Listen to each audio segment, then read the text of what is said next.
शरद पवार आणि त्यांचं राजकारण महाराष्ट्राला काही नवीन नाहीये. राजकारणात ते कोणाला कधी डच्चू देतील हे काही सांगता येत नाही. बीडचे सध्याचे आमदार संदीप क्षीरसागर हे राष्ट्रवादीच्या फुटीनंतर शरद पवार यांच्याशी एकनिष्ठ राहिले. बीडमध्ये त्यांनी शरद पवार यांची राष्ट्रवादी रुजवण्यावर भर दिला. लोकसभेला शरद पवार गटाचे उमेदवार बजरंग सोनवणे यांची उमेदवारी घोषित झाल्यापासून ते शेवटचा गुलाल लावण्यापर्यंत ते सावलीसारखे त्यांच्या सोबत होते. त्यांनी केलेलं जीवाचं रान सर्वांना माहिती आहे. पण या विधानसभेत त्यांना तिकीट नाकारलं जाण्याची शक्यता असल्याचं आता बोललं जात आहे. त्यामुळे काका पुतण्याची जोडी पुन्हा एकत्र येणार का? नेमका हा विषय काय आहे बघूया या व्हिडिओमधून. नमस्कार, मी सर्वेश. तुम्ही बघताय सत्य पे सत्ता, म्हणजे अगदी थोडक्यात आणि तितकंच महत्वाचं. बीड विधानसभेत क्षीरसागर कुटुंबाची एंट्री झाली ती 1972ला. तेव्हा काँग्रेसकडून हे कुटुंब होतं. बीडची आर्यन लेडी म्हणून ओळखल्या गेलेल्या केशरबाई यांनी काँग्रेस सोडत राष्ट्रवादीला पाठिंबा दिला. त्याचा मोबदला सुद्धा त्यांना मिळाला. नंतर पुत्र जयदत्त यांनीही राष्ट्रवादी काँग्रेस बीडमध्ये वाढवण्यात मोलाचं योगदान दिलं. हळूहळू मुंडे यांच्या बरोबरीचं झालेलं हे कुटुंब पुढे काही कारणांनी आणि कुरघोड्यांनी मर्यादित राहिलं.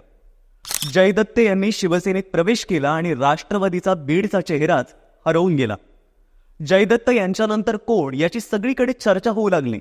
पण फोडाफोडीत माहीर असलेले शरद पवार ही संधी कशी सोडतील? मुंडे परिवारासोबत त्यांनी जे केलं तेच इथे केलं. जयदत्त क्षीरसागर यांचे बंधू रवींद्र क्षीरसागर यांचा मुलगा म्हणजे संदीप क्षीरसागरला त्यांनी आपल्या पक्षात घेतलं आणि पक्षातील महत्वाच्या पदावर बसवलं.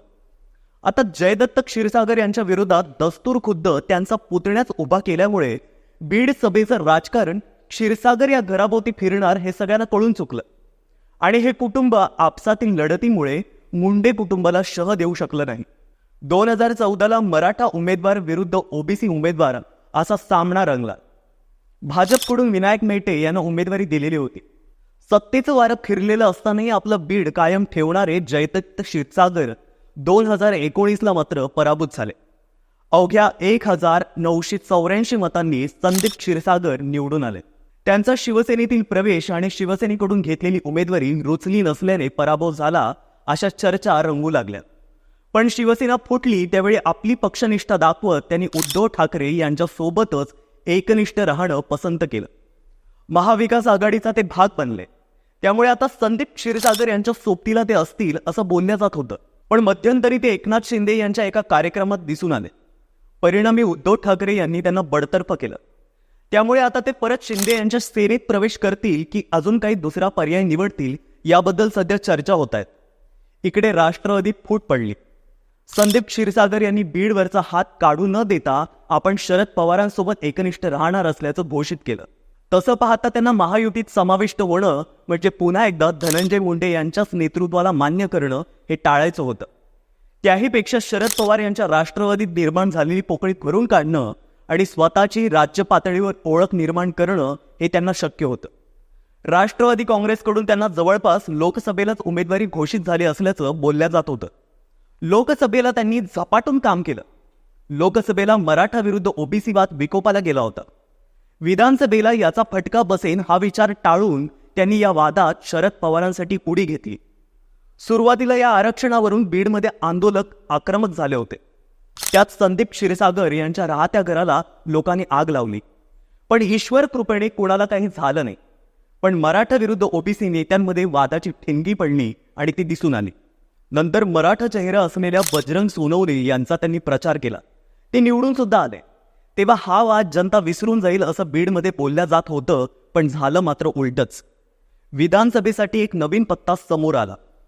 पुष्पा को कह देना डॉन आ गया है असं सोशल मीडियावरती सांगत रिंगणात आला जयदत्त क्षीरसागर यांचा दुसरा पुतण्या योगेश क्षीरसागर. आता लढत तिहेरी होणार हे निश्चित होतं. जयदत्त क्षीरसागर विरुद्ध संदीप क्षीरसागर, संदीप क्षीरसागर विरुद्ध योगेश क्षीरसागर.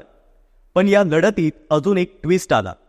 शरद पवार यांच्या सोबत एकनिष्ठ राहिलेले संदीप क्षीरसागर यांच्या विरोधात उमेदवारी मागणाऱ्या ज्योती मेटे या शरद पवार यांच्या पक्षात त्यांनी प्रवेश केला. तेव्हा बऱ्याच न्यूज चॅनलमध्ये संदीप क्षीरसागर तेव्हापासून नॉट रिचेबल असल्याचं सांगितलं गेलं. पण ज्योती मेटे यांची उमेदवारीची मागणी संदीप क्षीरसागर यांना डोकेदुखी होती. एकाच मतदारसंघात 2 इच्छुक उमेदवार असल्याने एकाला विधानसभा आणि एकाला विधान परिषद देऊन समाधान करण्यावर शरद पवार भर देऊ शकतात असं बोललं जात होतं. पण याकडे सुद्धा जर बारकाईने पाहिलं तर लोकसभेला मराठा चेहरा दिला म्हणून मतदार आकर्षित झाले होते हे सर्वांना माहिती आहे. त्यामुळे विधानसभेत सुद्धा संदीप यांच्या ऐवजी मराठा उमेदवार म्हणून ज्योती मेटे यांना संधी दिली जाऊ शकते याचीही शक्यता नाकारता येत नाही. जर का संदीप क्षीरसागर हे विधानसभेसाठी आग्रही राहिले तर मात्र समीकरण बदलायला वेळ लागणार नाही. कारण हे राजकारण बीडचं आहे. इथे कधी काय होईल याची काही गॅरंटी नसते. इथे कोणीही कधीही बदलू शकतं. पण ही माहिती तुम्हाला कशी वाटली आणि बीडच्या या एकूण राजकारणाविषयी तुम्हाला काय वाटतं ते आम्हाला कमेंट करून नक्की कळवा आणि पाहत रहा सत्य पे सत्ता.